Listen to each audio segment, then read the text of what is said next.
রাজশাহী। কিছুক্ষণের মধ্যেই শুনতে পাবেন বাংলায় স্থানীয় সংবাদ।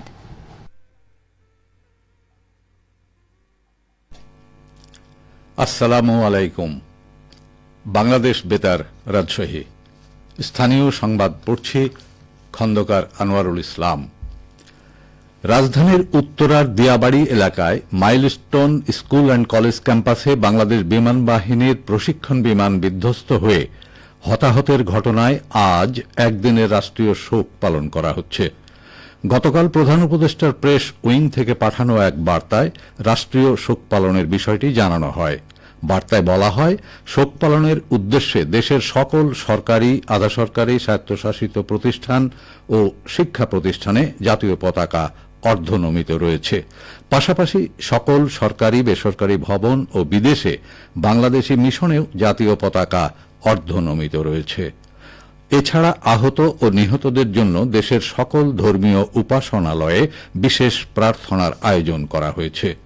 উল্লেখ্য, গতকাল দুপুরে বাংলাদেশ বিমান বাহিনীর F-7 BGI প্রশিক্ষণ বিমান উত্তরায় বিধ্বস্ত হয়।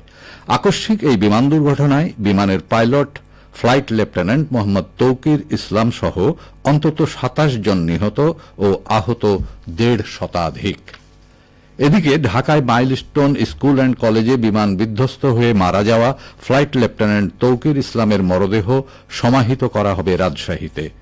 আজ নগরীর সপুরা ঈদগাহে জানাজা শেষে নগরীর সপুরা গোরস্থানে তার মরদেহ দাফন করার কথা জানান তৌকিরের নানা আজিজুর রহমান।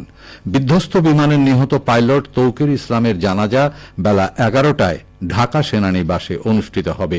এরপর তার মরদেহ নেওয়া হবে রাজশাহীতে। বিকেলে সপুরা ঈদগাহে দ্বিতীয় জানাজা শেষে নগরীর সপুরা গোরস্থানে তার দাফন সম্পন্ন করা হবে। রাজধানীর মাইলস্টোন স্কুল অ্যান্ড কলেজ ক্যাম্পাসে বিমান বিধ্বস্ত হয়ে হতাহতের ঘটনায় আজকের এইচএসসি ও সমমানের সকল পরীক্ষা স্থগিত করা হয়েছে। এক সংবাদ বিজ্ঞপ্তিতে একথা জানানো হয়। স্থগিত হওয়া পরীক্ষার পরিবর্তিত সময়সূচি পরবর্তীতে জানানো হবে। 46তম বিসিএস পরীক্ষার আবশ্যিক বিষয়ের লিখিত পরীক্ষা আগামী 24শে জুলাই থেকে 3রা আগস্ট এবং পদ সংশ্লিষ্ট বিষয়ের লিখিত পরীক্ষা আগামী 11ই আগস্ট থেকে 21শে আগস্ট পর্যন্ত রাজশাহী মহানগরীর বিভিন্ন কেন্দ্রে অনুষ্ঠিত হবে। পরীক্ষা চলাকালে আইন শৃঙ্খলা রক্ষায় রাজশাহী মেট্রোপলিটন পুলিশ কিছু নিষেধাজ্ঞা আরোপ করেছে। বিজ্ঞপ্তিতে বলা হয়, পরীক্ষা চলাকালীন রাজশাহী মেট্রোপলিটন পুলিশ আইনে অর্পিত ক্ষমতা বলে পরীক্ষা কেন্দ্রের চারপাশে 200 গজের মধ্যে সকল প্রকার মিছিল, মিটিং, সমাবেশ, বিক্ষোভ প্রদর্শন, মাইকিং, বিস্ফোরক দ্রব্য ও অস্ত্রশস্ত্র বহন এবং 4 জনের অধিক লোকজন একত্রে চলাচল নিষিদ্ধ। বিজ্ঞপ্তিতে আরও বলা হয়, পরীক্ষা গ্রহণের দিনগুলোতে পরীক্ষা গ্রহণ শেষ না হওয়া পর্যন্ত পরীক্ষা কেন্দ্র কিংবা ভেন্যুর নিকটবর্তী ফটোকপির দোকানসমূহ বন্ধ রাখতে হবে। আইন অমান্যকারীদের বিরুদ্ধে যথাযথ আইনানুগ ব্যবস্থা গ্রহণ করা হবে।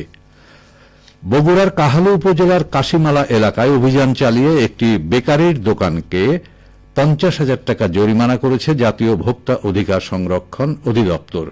গতকাল অভিযানকালে ওয়ান ফুড নামের বেকারিতে মোড়কজাত বিধি লঙ্ঘন করে বিভিন্ন পণ্যে অগ্রিম তারিখ ব্যবহার সহ অস্বাস্থ্যকর পরিবেশে খাদ্য তৈরি ও সংরক্ষণের মতো গুরুতর অপরাধের প্রমাণ পাওয়া যায়।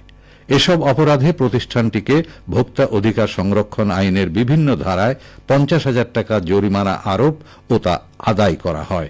পাশাপাশি 15 দিনের মধ্যে দিক নির্দেশনা পালনের আদেশ দেয়া হয়। ভোক্তা অধিকার সংরক্ষণ অধিদপ্তর জানায়, খাদ্যে ভেজাল বা অস্বাস্থ্যকর উপকরণ ব্যবহার করা দণ্ডনীয় অপরাধ। জনস্বাস্থ্য রক্ষায় এমন অভিযান অব্যাহত থাকবে। সবুজ পৃথিবী গড়ার লক্ষ্যে আন্তর্জাতিক মানবাধিকার এডুকেশন ফাউন্ডেশনের আয়োজনে বগুড়ায় মাসব্যাপী শিক্ষার্থীদের মাঝে ফলজ, বনজ ও ঔষধি গাছের চারা বিতরণ কর্মসূচির উদ্বোধন করা হয়েছে। গতকাল জেলার সোনাতলা উপজেলার রশিদপুর সরকারি প্রাথমিক বিদ্যালয় ও দক্ষিণ আটকরিয়া তেঁতুলতলা সরকারি প্রাথমিক বিদ্যালয়ের এই কর্মসূচিতে উদ্বোধন করা হয়। এ সময় বিদ্যালয়ের শিক্ষার্থীদের মাঝে ফলজ, বনজ ও ঔষধি গাছের চারা বিতরণ করা হয়। কর্মসূচিতে আন্তর্জাতিক মানবাধিকার এডুকেশন ফাউন্ডেশন এর চেয়ারম্যান সোহাগ প্রধান, পরিচালনা কমিটির সদস্য ফজলে রাব্বি সহ বিদ্যালয়ের শিক্ষকগণ উপস্থিত ছিলেন। খেলাধুলায় বাড়বে বল, মাদক ছেড়ে খেলতে চল, এই প্রতিপাদ্যকে সামনে রেখে রাজশাহীতে জেলা প্রশাসক গোল্ড কাপ ফুটবল টুর্নামেন্টের ফাইনাল খেলা অনুষ্ঠিত হয়েছে। গতকাল মুক্তিযুদ্ধ স্মৃতি স্টেডিয়ামে অনুষ্ঠিত খেলায় পুঠিয়া উপজেলা দলের পক্ষে খেলার প্রথমার্ধের 15 মিনিটের মাথায় গোল করে প্রণয়। দ্বিতীয়ার্ধে খেলা শুরু হলে মোহনপুর উপজেলা ফুটবল দলের ইসমাইল 15 মিনিটে একটি গোল করে খেলায় সমতা ফিরিয়ে আনে ও খেলা 1-1 গোলে ড্র হয়। পরে টাই ব্রেকারে মোহনপুর উপজেলা ফুটবল দল 5-4 গোলে পুঠিয়া উপজেলা ফুটবল দলকে হারিয়ে চ্যাম্পিয়ন হয়। খেলা শেষে জেলা প্রশাসক আফি আক্তারের সভাপতিত্বে সমাপনী অনুষ্ঠানে প্রধান অতিথি বিভাগীয় কমিশনার খন্দকার আজিম আহমেদ চ্যাম্পিয়ন ও রানার আপ দলের হাতে ট্রফি ও প্রাইজ মানি তুলে নেন। সবশেষে আবহাওয়া। আজ দুপুর 12টায় রাজশাহীতে তাপমাত্রা ছিল 34 ডিগ্রি সেলসিয়াস। এ সময়ে বাতাসে আপেক্ষিক আর্দ্রতার পরিমাণ 71%। রাজশাহী ও পার্শ্ববর্তী এলাকায় আজ সূর্যাস্ত সন্ধে 6:54 সংবাদ শেষ হল। আমাদের পরবর্তী সংবাদ দুপুর 2:05।